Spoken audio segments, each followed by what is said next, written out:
الرحمن علم القرآن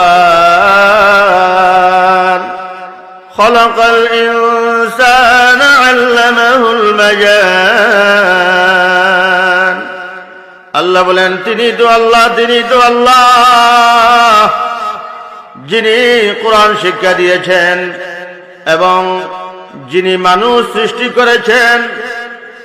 মুফাসসিরিনে কেরাম বলেন আল্লাহ তাবারাকা ওয়া তাআলা এখানে আগে বলেছেন যিনি কোরআন শিক্ষা দিয়েছেন, এরপরে বলেছেন যে মানুষ সৃষ্টি করেছেন।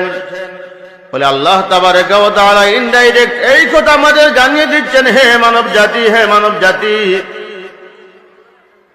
মানুষ তো তখনই মানুষ হয় যখন তার মধ্যে আল্লামাল কোরআনের গুণ এসে যায়, যখন তার মধ্যে কোরআনের ইলম এসে যায়, যখন তার মধ্যে হাদিসের ইলম এসে যায়, তখন ওই দুই হাত বিশিষ্ট, দুই পা বিশিষ্ট, দুই চক্ষু বিশিষ্ট, একটি মস্তক বিশিষ্ট এই যে মানুষ, ওই মানুষটা সে প্রকৃত মানুষে পরিণত হয়।